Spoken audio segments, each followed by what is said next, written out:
Good afternoon. I'm Domenico Grasso, Provost of the University of Delaware. I'd like to welcome you to our first in a series of seminars on the thought leaders in higher education. As you all know, we're currently embarking on our new strategic plan, Delaware Will Shine. And today we are lucky enough to have one of the nation's foremost thought leaders on higher education, our own President Pat Harker, speaking. Dr. Harker is the 26th president of the University of Delaware. He received all his degrees from the University of Pennsylvania in engineering, civil engineering to be specific. He was department chair in civil engineering, in systems engineering at Penn, and then moved over to be dean of the Wharton School before coming here as the 26th president. He is an expert in optimization and management structures, and his work has been cited almost 10,000 times. So he is very well informed about speaking about the future of management structures in higher education and where the future of higher education is going to lead us. And he is going to talk today about the challenges that face the University of Delaware, as well as challenges that face higher education in a larger sense. After that, we will have a moderated discussion with the audience, first with some posed questions and then with the audience at large. Right now, I'd like to introduce Dr. Patrick Harker.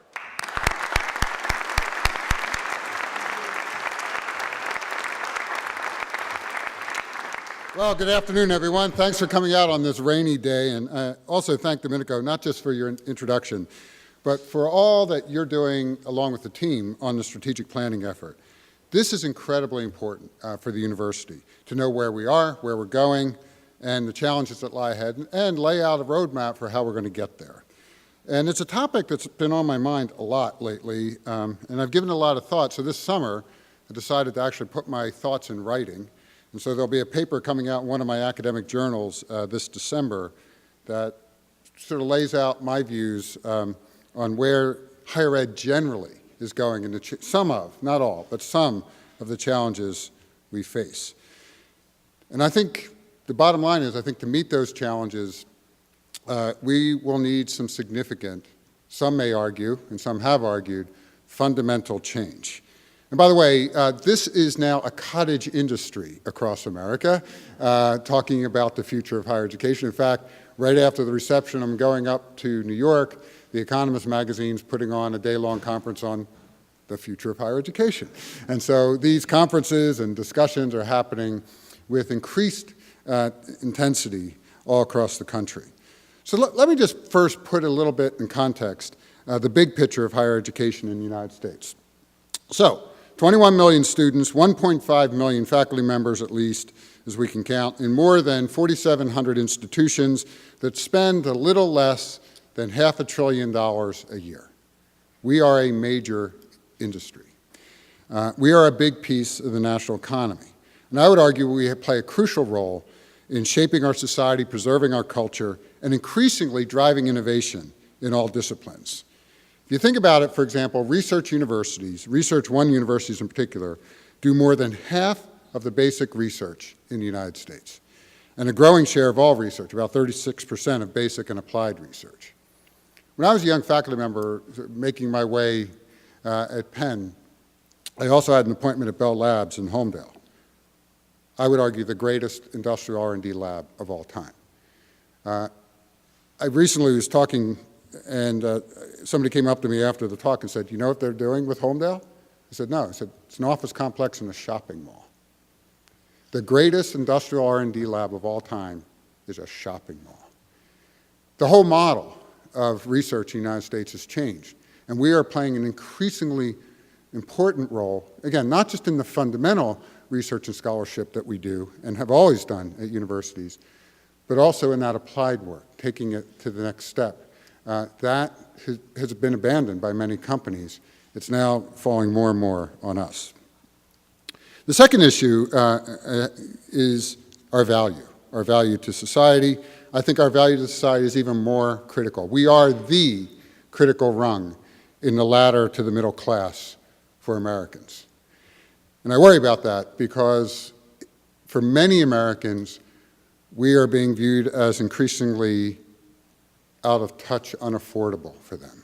So, you know, you think, and there's been even questions about whether college is worth it at all.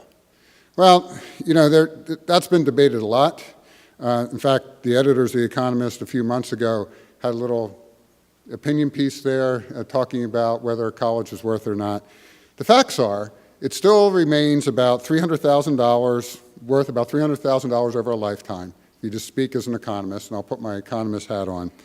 And the return on investment for higher education is 15%. There's a recent study, just very recent, by two economists at the New York Federal Reserve Bank, where they did a very careful analysis of return on investment in higher education, also broken out by major. But on average, it's 15%, much higher than what anybody could do in the market.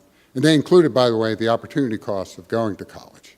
So college continues to be an incredibly important factor for, again, for people to be able to make their way to the middle class.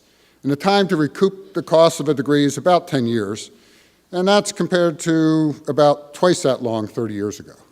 So again, compared to relative to not having a college degree, a college degree is very important. One of the criticisms that comes up is, but that value's decreased. Yes, but it's the values decreased relative to some absolute. Relative to a high school degree only, the value's actually increased, because the value of just a high school degree is decreased faster, right? So it continues to be critically important for the middle class in this country. The next thing we see is, of course, the explosion of interest in the international enrollments. So international enrollments in U.S. universities are up 40% over last year, and that's what you see happening all around the world, and it's not surprising. When people attain middle-class status, they want their children to be educated, right? And we're seeing this explosion of growth through Asia, through Africa, and the first thing that families want is their children to be educated. So again, that's not very surprising. So let's talk a little bit about the University of Delaware. There are these forces and trends, and some others I'll come back to. I think first we have to recognize there's a lot of good things going on here. This past year, UD attracted one of its largest applicant pools in history. In fact, our second largest, 26,500 applicants from 48 states and 82 countries. 3,100 Delawareans applied, and we overshot our mark, which of all the problems to have, that's a good problem to have, but we have almost 4,200 freshmen here. They're academically very talented. The average SAT scores for the freshman class up 21 points over last year, and 5,800 applicants to the honors program, 600 enrolled in honors, again, overshooting our mark. People, students, families value this place. They think this place matters to them, and they're coming.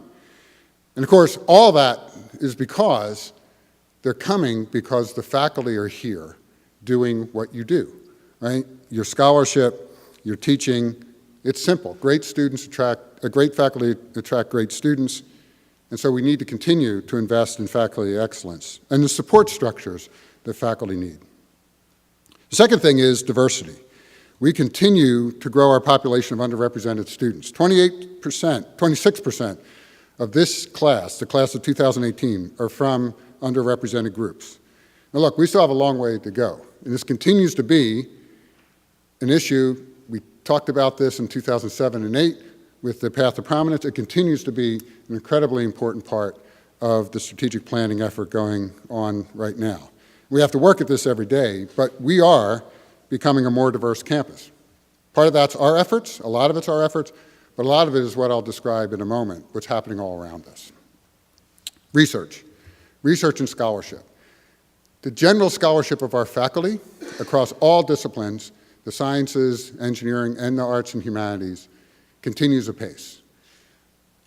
Specifically when it comes to funded research. And again, we often think about research as funded research, but it's broadly scholarship. But the thing we can count in terms of funded research, we continue to excel. And again, not everything that matters you can count. And so a lot of the scholarship of our faculty, it's not related to, say, a federal grant, but that doesn't make it unimportant. But in terms of funded research, $142 million in sponsored research expenditure in 2013. We're 97th of 165 among U.S. research universities in federal R&D expenditure.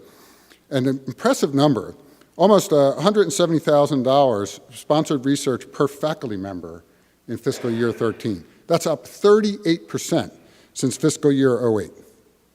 I mean, one of the issues, again, that came up in the path to prominence was we needed to invest in our research infrastructure to be more successful in these grants. And faculty responded. And you see the result of that, up 38% since the very end of that path to prominence effort.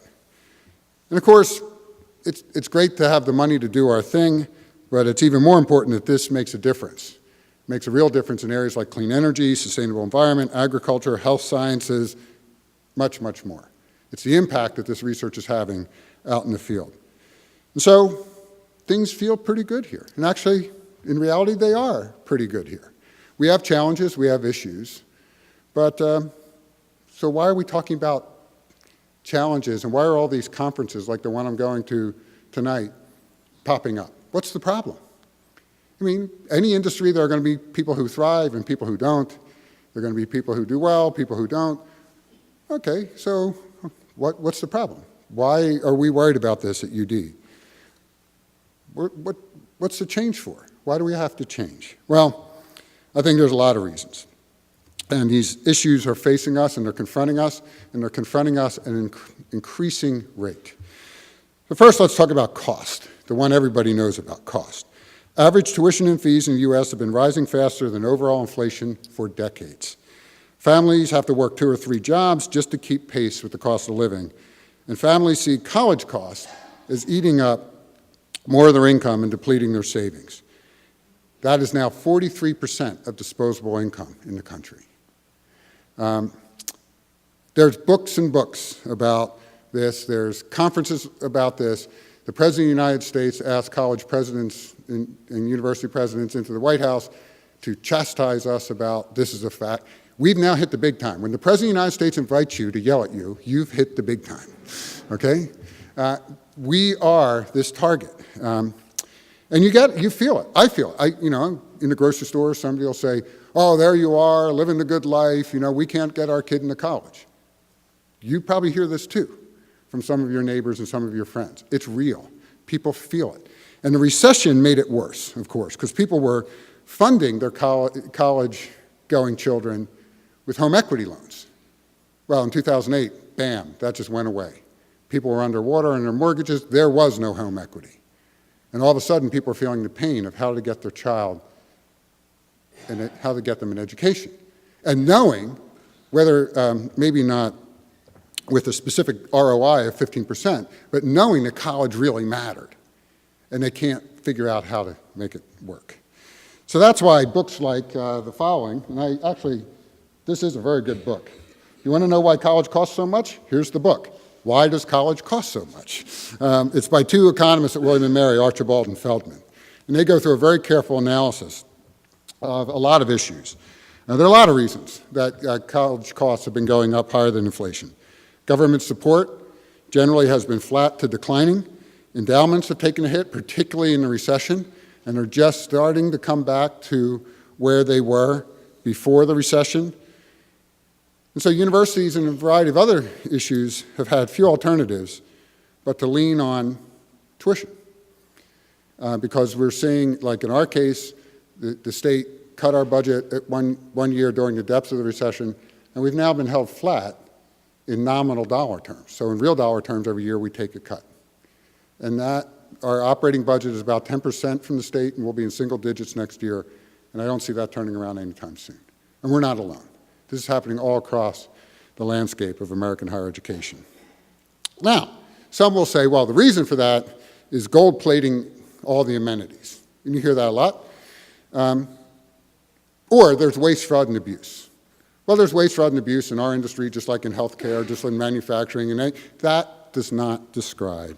And actually, Archibald and Feldman have a great phrase for this, dysfunctional economic behavior. I love that phrase, dysfunctional economic behavior. But the reality is, putting my economist cap on, that simply can't describe why over decades, we have been outstripping inflation. The only explanation is widely known as Baumol's cost disease. And this is a very well-known concept that goes back to the 1960s in a paper that Will Baumol and Bill Bowen, who at the time were two economists at Princeton, Bowen goes on to become president of Princeton University, described the economics of a string quartet. And it's a famous paper in the whole field of service economics and service industries. And I was lucky as a young faculty member to actually direct the first research center on service industries at Wharton. So we did a lot of research in this area. You think about economic productivity. You think about the revolution that occurred in agriculture because of science. And so we now feed the world with very few people in small percentages of the American population working in agriculture. It's because of productivity. Manufacturing, same thing. Far fewer workers per widget because of economic productivity. Technology has just caused immense increases in productivity growth across many sectors of the society.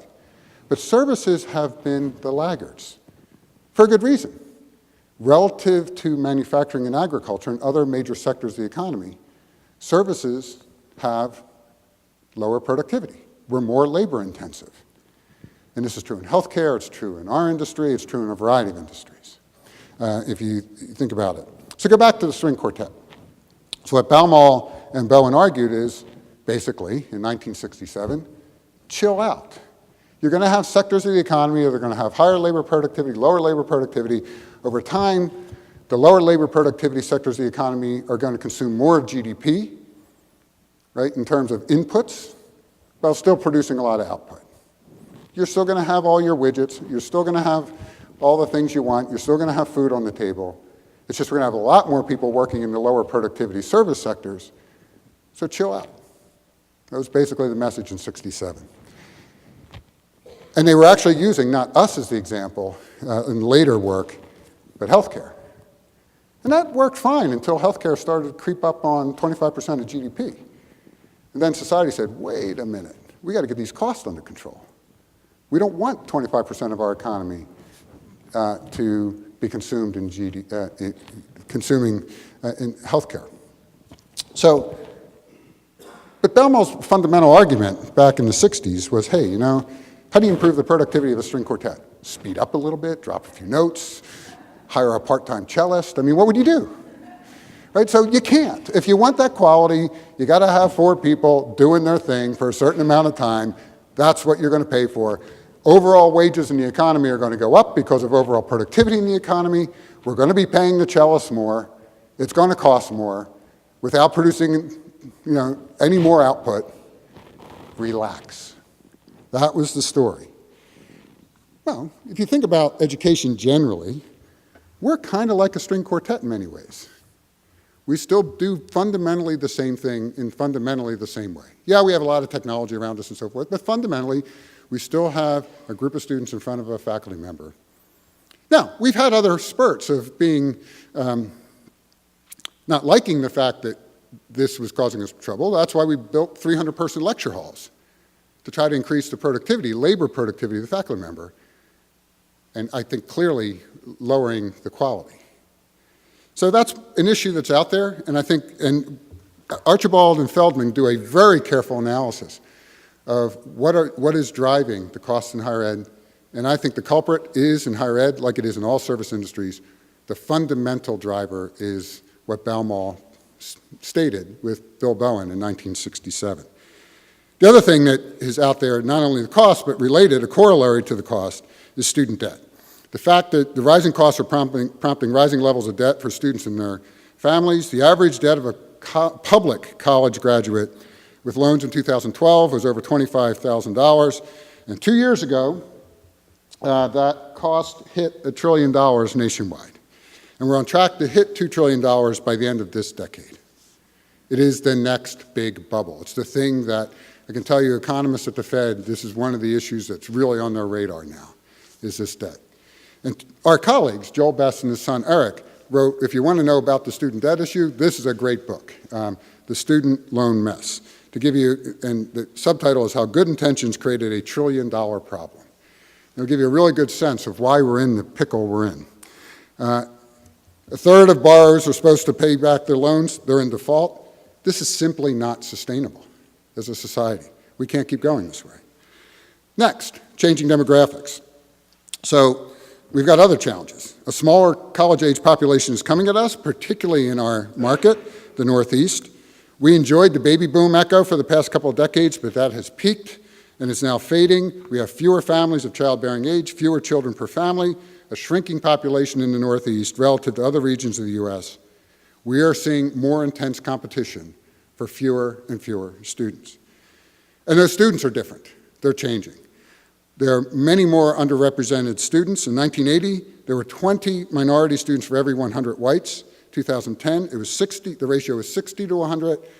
2020, it'll be 73 to 100. We are changing dramatically as a country, and we see that in our population. So I think, in particular, it is imperative for us to continue on the diversity path, to make sure this place is open, inclusive, people feel safe here in all forms of safety. Because if we don't do that, they're going to go somewhere else. If people don't feel that this is a place where they can be welcomed and feel safe and feel included. It's critical. And so in addition to the ethnic composition changing, we're seeing more low-income first-generation college students. We've already seen a 63% growth at UD since 2008 in the students, Pell Grant recipients, who traditionally need more financial aid, and first-generation students. And it's not enough just to bring them here. We need to make sure we have the support networks, the systems, so that they can be successful. Our goal isn't to bring them here. Our goal is to have them graduate and be very successful when they leave here. And last but not least, the other criticism that's being heaped on higher education is the fact that many people, and I think some of you were in the room for Mona Morshed from McKinsey a few years ago when she spoke about this disconnect. We think we're doing a great job. Employers think we're doing a terrible job preparing students for the workforce of the future. I mean, it's survey after survey. In fact, there's a whole session tomorrow at this economist conference where employers will be telling university presidents, you're not doing a good job. I mean, we have to retrain your people coming out. You're not doing what we need you to do. So that's out there too. One of our traditional bases of support within the people who hire our students are now questioning. And then the last major force is technology. We are seeing all this happening with this tremendous increase in advances in technology, especially in higher ed, MOOCs, distance learning platforms, personal learning systems, you name it. This is all accelerating as well. And the venture capital community in Silicon Valley has woken up to this. One of the largest capital flows into any sector is us. They see us as a potential opportunity. And it's not just the venture capital community who's funded things like Coursera, Minerva, and so forth. Harvard, MIT with edX are now entering the fray in a major way. And what you're seeing is, despite all the problems that they faced, for-profit degree-granting institutions in 1992, they educated 1.5% of the U.S. population and U.S. enrollment. In 2012, it was 9% of enrollment. And I think what you're going to see with these hybrid models like edX, places like MIT and Harvard, they're experimenting vigorously on new modes of delivering education. And so we need to be careful here, though. I think that, look, I'm a geek, right? I think technology has a tremendous future. But technology has a mixed record in the service industries generally. I'll use the analogy of the Da Vinci robot, robotic surgery. There's been study after study that's come out and said this has no greater efficacy relative to traditional laparoscopic surgery. But try to be a hospital today without the robot. So people often buy the technology. It adds no real value to the bottom line of better outcomes, but you feel like you have to have it. If I step back and think about higher education, we've done the same thing. We've invested in technologies, pedagogical technologies, sometimes that have had mixed success in terms of outcomes, but we feel like we have to have them. So we have to be careful about that, just like all service industries have to be careful about that. But I think, just to be a little provocative, so that's the setting, but to be a little provocative, So what are we set up to do? I actually think if you look at a college campus, we are set up to be an efficient, effective teaching machine, right? We schedule classes, we schedule buildings, we schedule faculty, and we optimize the teaching function of the university. Now, that's fine as long as you equate teaching with learning. But walk into any classroom. I was just on another campus, remain nameless. Beautiful new building, beautiful new 65-seat classrooms. Half the kids were asleep. So we're efficient and effective at teaching. I'm not sure we're always efficient and effective at learning, creating learning environments. We actually have a long history of doing things here where we're trying to break that mold, places like IceLab. This is actually, I think, one of our advantages, that we've never lost sight of the fact that we really, at the end of the day, it's about students being effective learners as opposed to us just teaching efficiently. But I think that's an issue if you really step back in higher ed. The second question is not just how we teach and how we have students learn, but what are we asking them to learn? And here, in my spring commencement speech, I talked about the machines coming. You name it, they're coming. And there's a great book. I brought a couple of props. This is my third really great book by an old colleague of mine, Eric Brynjolfsson, and his co-author, Andrew McAfee, called The Second Machine Age. That basically says, if you think the first half of the chessboard, 2 to the 32nd, was pretty interesting, wait until you see 2 to the 64th. And it raises a whole host of policy issues because of the exponential growth in computing power in our country. To the point where, for example, what's one of the entry-level jobs in the American society? Taxi cab driver. Google Car has 700 driver's licenses in California. It'll have problems, like all new technologies, but it's going to work, and we won't have taxi cab drivers. So the technology keeps coming. If you're a mid-level lawyer, you're a mid-level accountant, and you're looking at documents all day, you're gone. The machines are going to do that better than you can. So I think they ask a provocative question in the context of K through 12 education in this book, but I think it applies to us. So if that's true, then what do we do today and in the foreseeable future better than a machine? Good question. If we're educating students to compete with the machines, fundamentally, we're going to lose. They're going to lose. But if we really, truly educate students to do something that machines have a hard time doing, then I think we win. And they pick 3 areas. One is what they call ideation. Simply put, it's truly new creative thinking. Machines are good at combinatorics, but the truly new creative thinking, like whoever designed that hors d'oeuvre at Vita Nova, right? That doesn't come from taking a whole sequence of intro courses. What we know, right, is that creative thinking, that aha moment, comes from training your mind, particularly a young adolescent mind or undergraduates who are in that period of plasticity in their brain where they need that deep thinking to literally restructure their mind, their brain, to do that kind of deep critical thinking. And what I worry about sometimes is we have students who can get away with just taking lots of intro stuff and not really forcing them to think deeply and profoundly about issues. The second area they pick is large frame pattern recognition. Computers are excellent at pattern recognition of certain types. But ask a computer to put together the patterns that face, you pick it, the Middle East, the social, economic, political, cultural, technological issues that all intersect to make what we see today in the modern Middle East. Computers are going to have a hard time doing that. That's what we do. I mean, because we're creative beings, we can pull together those scientific, cultural, artistic effects all into that mix. And the third area they talk about is complex communication. Computers can do a lot of things right, but at the high end, they can't sell to another human being. The verbal, nonverbal, the nuance, this is what we do. It's complex communication in terms of writing, reading, communication, negotiation, persuasion. This is what we as human beings do very well. So if that's true, if you accept what Eric and Brynjolfsson and McAfee say, I think we have to look at our own curriculum, like every university, and ask, what percentage of time are our students actually spent doing those things? Good question. I don't have an answer, but it's a good question. I know, in at least a little bit I know, we need to work on that.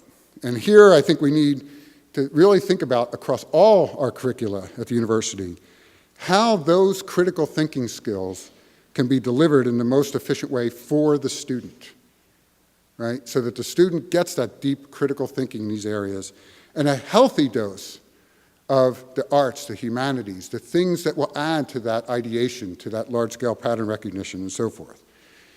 The last thing I'll say before wrapping up is, in doing that, in thinking about how we deliver that for a student, we need to really think about how we design the curriculum in a way that not only provides the critical thinking skills that the students need, but also in a way that's efficient so we can bend the cost curve of higher education. Those two have to go hand in hand.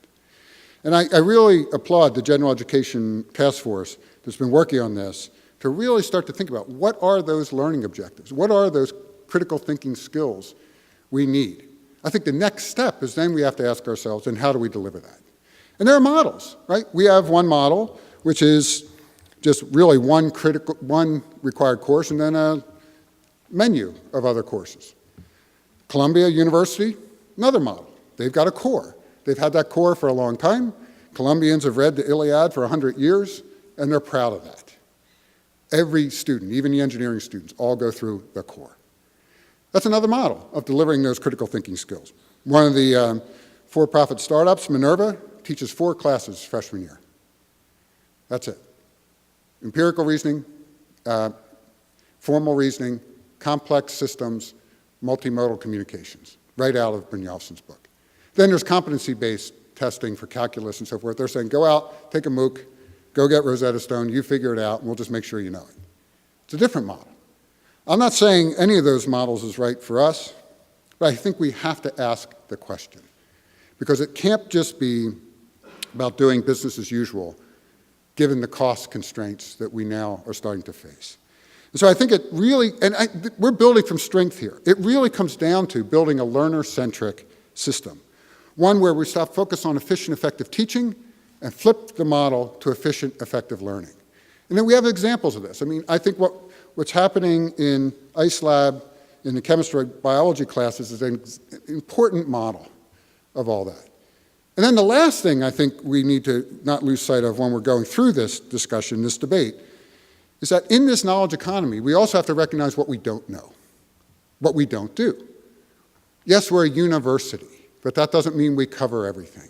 And here we need to be strategic about partnerships to give our students those learning opportunities that are not just in our classrooms, but whether it's internships or externships with companies, nonprofits, those things are critical to their success and to their learning.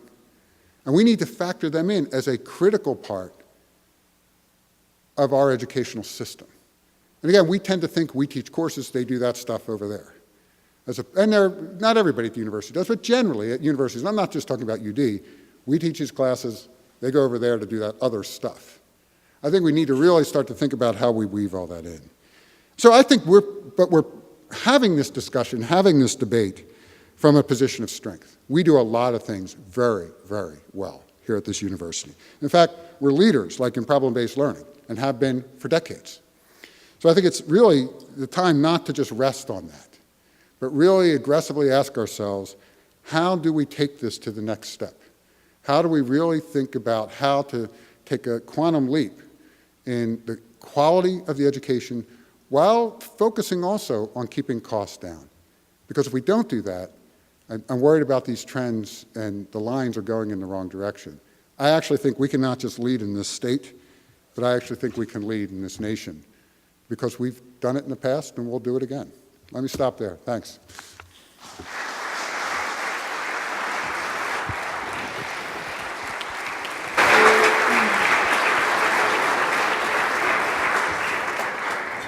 Thank you very much, Pat, for a very interesting and provocative presentation. It's going to give our strategic planning group a lot to think about and discuss in the coming weeks and months.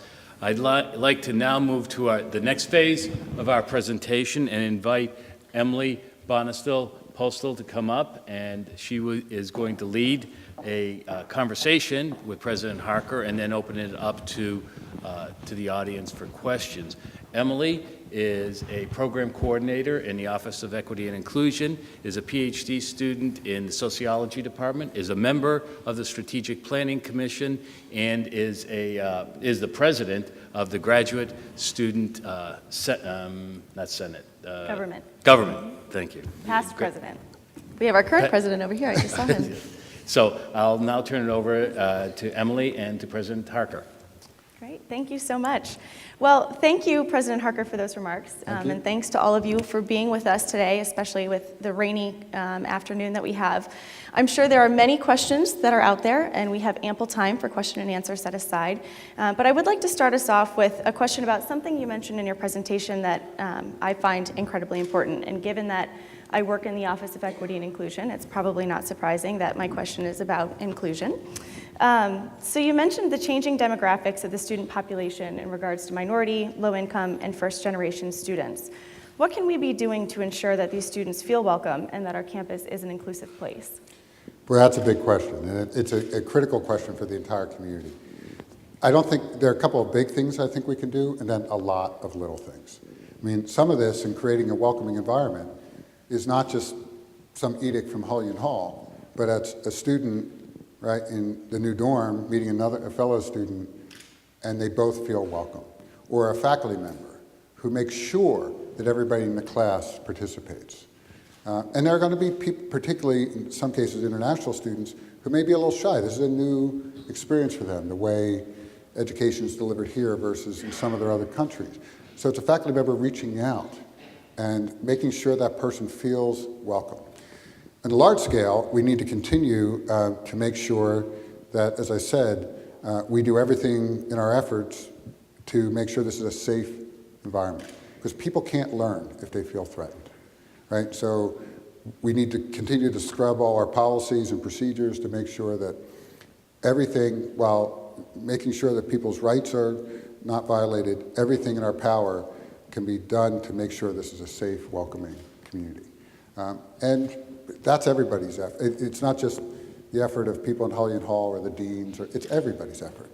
Because again, there's personal interactions at the end of the day that make you feel welcome or turn you off, right? And so it's not some policy that did that, it was that personal interaction. And that's what we need to make sure those are positive. Great, thank you. When you mentioned about all of the different models that are available for the core curriculum, and I think that this sort of ties in with sort of faculty reaching out to students and students having that sort of shared intellectual experience. Curriculum structures that allow for breadth requirements through electives doesn't translate into that sort of shared intellectual experience that our students can have. So how do we ensure that students get that shared experience, but are also given the opportunity to explore their interests and receive a broad education? So I think, again, with the general education requirement and the task force has been put together to think about that, the learning objectives are becoming clearer and clearer. The question then is, how do we deliver that? One could deliver that with a whole host of breadth offerings. One could deliver that with, like Columbia, a very rigid core, right, which everybody goes through. Or you could do some mix of those, right? Where right now we're at the one extreme where we have one required class and then everything else. And there's an advantage, I think, to thinking about, again, I'm not necessarily arguing that we go full tilt to where Columbia and some other colleges are, but there is an advantage to that shared experience. I mean, I can tell you my daughter was an undergraduate at Columbia, and her first semester she hated the core. I mean, really, but now as an alumna, she loved it because they all argued late at night about certain things they were all doing together, right? And I remember this one moment vividly. It was their orientation, and they did orientations all around the world, but the alumni were part of the orientation. And at the end, they called each student up by name and handed them a copy of the Iliad. And they said, welcome to the intellectual life of Columbia College. Mm-hmm. Now, you're 18, 19 years old, like my daughter was, that's kind of overwhelming. You just want to be, you want to see who's around, right? You want to meet people. But she remembers that moment. And it grew on her. So I think part of what we need to think about when it comes to core curriculum, general education requirements, whatever, is not just what the students take away from it that semester or that year, but how it forms them and their intellectual life over a long period of time and bonds them together as a class. I think it's critical. Again, I'm not arguing that we go full tilt necessarily, unless it makes sense for us. But I do think we need to consider maybe having a few more courses that everybody tends to do together. What about graduate education? I mean, graduate school can be incredibly isolating. The purpose of graduate education is to garner those skills and expertise in a specific area that you focus in. But are we missing out on some sort of shared intellectual experience that graduate students could have? So would there be a need for a core curriculum? What would that look like? Or is that doesn't involve there? Mm-hmm. I mean, I think within certain colleges, within certain programs, it may make sense to do a little more sharing across boundaries. Mm-hmm. It may make sense to create connections across the university for graduate students, recognizing that increasingly many of our graduate students are not going into teaching positions, but into positions in nonprofits, universities, industry, and maybe there's a set of skills, basically, and perspectives we need to offer. But it's hard, given the nature of graduate education, as you know, very research-focused, to think about how you would create a core. But I do think there are other things we can do around it, whether it's a formal class or through the government, the graduate student government, where we can provide other opportunities. Speakers would, and I think we've done that with some of the conferences, the research conferences and so forth going on with graduate students. But that I have a harder time, because students come at this from all walks of life, from all stages of their life. We have graduate students along the spectrum of age, experience, and how that would all fit into a core is a little harder to imagine. Maybe I'm just not creative enough, but... We'll send it to the Jenna Task Force. At this point, I'd love to turn it over to the rest of the audience. I have some other questions that I have packed away here, but I'm sure there are burning questions that you have. We do have 2 microphones here at the sides. Sure. Charlie's going to walk it around. So, who would like to start us off? And if I don't know, I'm telling Charlie. Ask Charlie. Thank you. Risk. I want to ask a question about risk. And I want to know how you, moving ahead with trying to do change, requires some risk of an institution, some prudent risk, I would say. Right. How do you get folks at the institution outside of their traditional modes of thinking to try to encourage them to take those risks? Yeah, that's a really good question. I've thought a lot about, let me put it in the context of the curriculum for a moment, but we can talk about any other, lots of risks. We as a community, particularly those who do empirical work, are used to experimentation, right? Experimental design, careful analysis of these experiments and so forth. We tend to throw that out the window when it comes to actually our core business of what we do. We tend to think of it as an all or nothing enterprise. We have to change everything all at once, or we change nothing. Why? We're good at this. This is what we do. Especially, again, the empirical scientists, engineers, and others, social scientists in the room, we do this all the time. We set up experiments, we analyze the results of those experiments. Why don't we do more of that? And this is, if you think about how other organizations manage those kind of risks, they set up skunk works, right? Operations outside the traditional operation to explore new alternatives. I think that's actually critical for higher education right now. One of my colleagues in my academic discipline, Clay Christensen at Harvard Business School, coined the phrase disruptive innovation. He is the guy that coined the phrase disruptive innovation. And he did that by first studying the history of the transistor and how existing television manufacturers got killed by Sony and the Japanese upstarts. And the reason is very simple. While they were focused on building vacuum tube televisions, And they recognized that what was coming out of Bell Labs with the transistor was critically important. And probably his best estimate is in today's dollars, the industry, the traditional incumbents in the industry, spent about $3 billion on R&D to try to get it right. Sony started making portable radios. They didn't go after the TV. And they went after a market, and the market was guys like Clay. Clay and his brother were raised in a Mormon family. Their mother wouldn't let them listen to rock and roll. He and his brother scraped together as much as they could, and they went out and got a portable radio, went out in the woods, and they listened to rock and roll. And that fringe started to creep in. Sony got better by learning by doing, right? And all of a sudden, they took over the market. And his story, if you read Clay's work, right, is industry after industry. The incumbents, even if they recognize the threat, can't move fast enough for a variety of reasons. And the fringe becomes the new norm. And this is where I literally lose sleep over this, right? Are we being Luddites? Are we not embracing some opportunities to experiment with new forms of education? And are those people out there? Those people that, I don't think it's going to be Coursera. I don't think it's the MOOCs, honestly. But there are others out there that are they're going to try some things.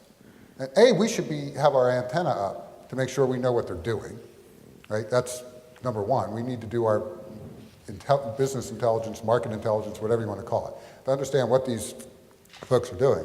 But then we have to have a mechanism to give it a shot ourselves. Again, I don't think we can do that with the general education requirements for an entire class of 3,800 first-year students. It's kind of hard to imagine how to do that. But we could take a special section of, I don't know, you name it, the honors program, the learner students, I don't know, pick whatever, and say we're going to try a very different model and see if it works. You know, and we'll set up an experiment. To me, that's the only way to mitigate these risks. But the risk I worry about is not there are risks in doing that, but if you believe at all what Christensen's saying about disruptive innovation, there are risks of not doing something as well, and significant risks. And if somebody comes along and can do this cheaper and as well as we can, we will have some problems. So I think we need to try some experimentation.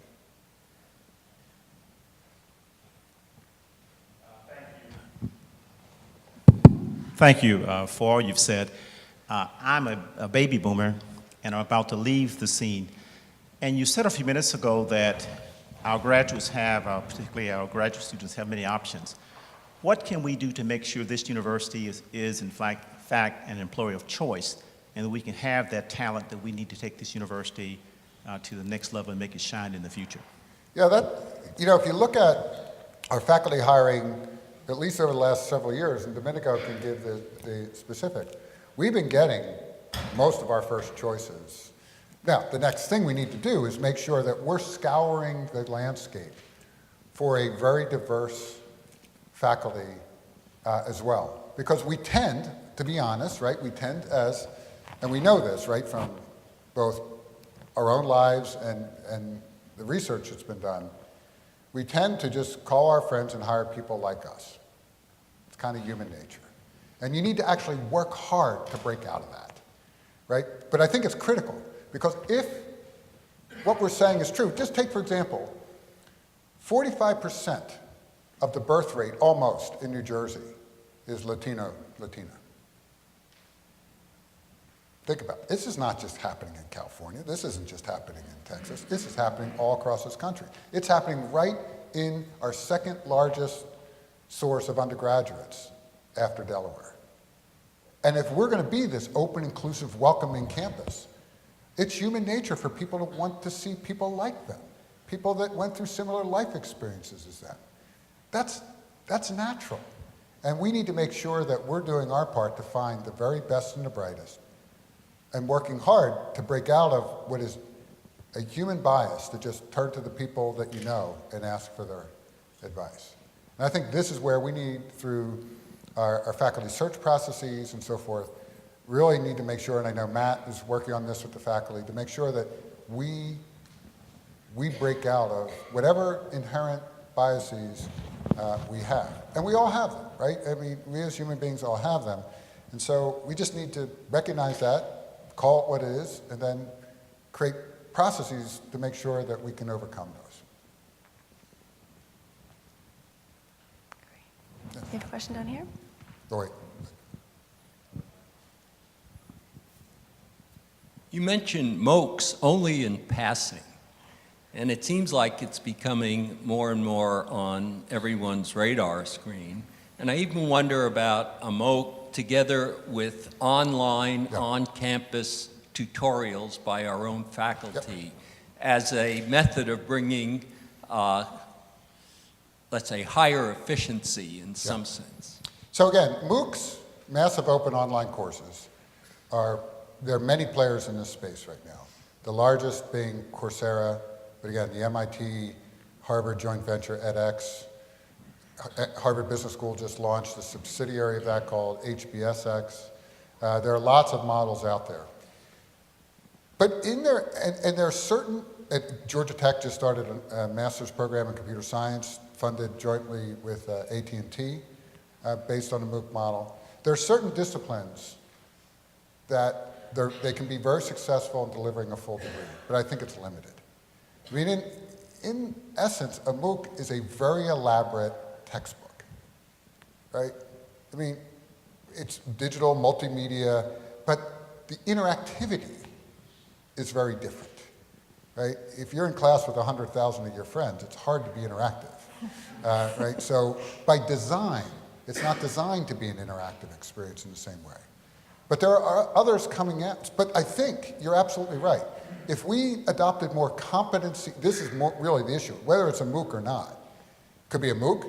Frankly, it could be a textbook. I mean, this is in my darker moments when somebody's really pounding on me about the cost of higher education, and they say, why don't you deliver a $5,000 degree? I say, I can do that. I say, how are you going to do it?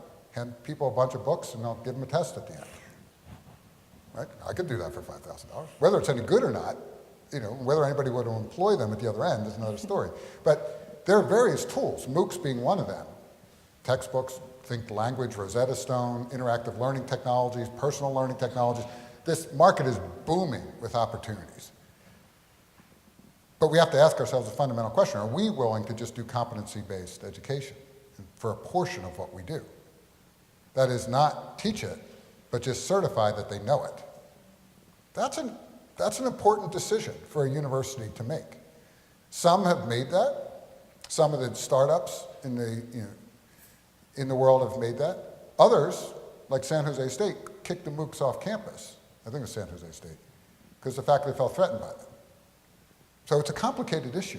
But I think it fundamentally comes down to not whether it's a MOOC or an interactive learning technology, but are we willing to do competency-based testing and then use our time as faculty on the stuff I think it's actually a reasonable model to think about.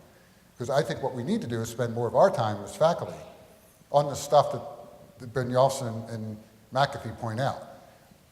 More time to free up our time to work with undergraduates on research projects or service learning projects or other things as opposed to just lecturing to them. But that said, I don't think the lecture's dead. I think there's still a role for an inspiring lecturer. Because the other thing that they didn't talk about, that technology can't do, at least not to me, I can ask these guys in the front row whether I've never been inspired by some piece of software or some website. Not in the way another human being can inspire you. I've never been coached or mentored by a piece of technology. That's what we human beings do. So if that's the case, I raised the issue of life. yeah, I think it's absolutely a reasonable model. But again, what we would have to debate and discuss is whether we're willing to do some competency-based stuff. That is, just say, look, again, this startup Minerva, it's exactly their model. Minerva, you need to graduate with a competency in 2 foreign languages other than your own native tongue. And they're really going after a global market. University's not teaching language. You need to graduate with competency in calculus. University's not teaching calculus. saying there's a MOOC out there, you go take it, and when you think you're ready, let us know, and we'll test it. So I actually think there are models out there we could consider that would free up our time to do the things I just mentioned. The coaching, the mentoring, the inspiring, the helping a student dream, right? But that is a choice we have to make, whether we're willing to go that far. And again, maybe we don't do it whole hog, but we do some experimentation and see if it makes any difference, right? We have lots of large classes, run some in parallel, one doing it this way, one doing it the other way, and see what happens. I don't see why we can't do that. Okay, unfortunately, our time is coming short. Oh, We'll wait, have one time more for one question. more question in the back. That was fortunate time. So you talk a lot about different possibilities that arise and different possible avenues of proceeding towards the future. But also I think that as president, it is your responsibility to be the vision and thought leader in some respects. I mean, I agree that with the strategic planning that's involving the community like this, which I appreciate. But I'm thinking in terms of the traditional model, which we can consider then extend if you wish, but I'm thinking about diversity and inclusion and inclusivity. You mentioned how we being situated in the Northeast and the tri-state area in particular, we are facing a challenge in recruiting and retaining a different population than we have traditionally had on campus. And I see that as we move toward a different population, I see a tension between our alumni base, which are of different population than we have currently, and our new potential student body. So I'm thinking as we have these new birth rates, as we have a new demographic entering our university, what do you think is the niche of University of Delaware in terms of attracting these students and what makes them want to come? What makes them want to come here? I know there are different possibilities about engaging them in different ways and different possibilities of education and having different technological advances, but everyone else, as you say, is advancing as well. So what, in say 10 years or so, what is it that you hope to be the thing about University of Delaware, or things about University of Delaware that attract these new students in a way that allows us to retain our sort of our funding from the student tuition, as well as having a diverse and well-balanced student population? Yeah, so first and foremost, I think what students want, irregardless of their background, is they want a great education and great opportunities that come from that great education, right? Doesn't matter. I was a first-generation college kid. I was in class with people who were extremely wealthy. I wanted the same thing they wanted. I wanted to succeed, whatever I chose to succeed in. So I don't see that being very different. We need to not lose sight of that. It's critically important that we maintain the excellence that is the University of Delaware, right? That said, we also then need to make sure that when new groups of students come with different needs, we adapt to their needs to make them successful. And that means the support systems we put in place, not just for academic support, but opportunities for students to do internships and so forth, that we continue to really press on that for all of our students, including students who are first generation and may have economic challenges. And this is where, frankly, fundraising is a big part of this as we go into this campaign, this fundraising campaign, to make sure we have the resources, the financial aid resources and so forth, to make, because the worst thing, and we know this also from the literature, is a student who comes and has economic challenges and feels they can't make it, right? And so they have to work and then they eventually drop out. We need to make sure that we can shore up through fundraising and other mechanisms, and that's why, again, this campaign is so important, that we have that financial aid there that gives them the freedom, right, to be a student and frees up some of that worry that frankly just takes, lots of cycles out of their brain that are not very productive, right, and gives them the chance to really flourish. And there, I'm pretty optimistic. I mean, we've tripled fundraising over the last several years. People are responding. And responding because they want to pass on what they got from this place. Right? Now, I hear this all the time. They want to pass it on, period. They don't want to pass it on just to people like them. They want to pass it on. Because this university has always changed. It's part of the process of life, right? Our own individual lives of an institution. And we just have to embrace that fact that it's going to change. But in this particular case, with this group of students coming first generation college from underrepresented groups, we need to make sure we've got the mechanisms and the financial wherewithal to help them succeed. And frankly, then ask them to do the same thing the alumni are doing now, pass that on to the next generation. Right? That's how great institutions are built. Great. Thank you, President Harker, and thank you to all of you for raising all of your questions. We do encourage you to go to the Delaware Will Shine website, and if you have any other feedback or questions that you'd like to submit there, we're certainly happy to hear that. And I would like to add my thanks to Pat and Emily for a fascinating discussion. I hope you enjoyed the program and the ideas that were discussed here. I'd also like to echo Emily's comment about going to the Delaware Will Shine website and furthering the conversation and contributing in that fashion. I'd like to give them a round of applause.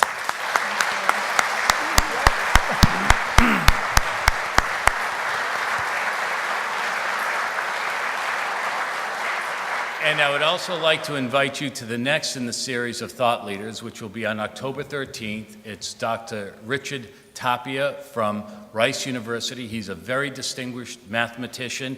He is in National Academy of Engineering and winner of the National Medal of Science, and he is the director of the Center for Excellence in Equity at Rice University. So I hope that you can join us for that presentation as well. Thank you very much for coming.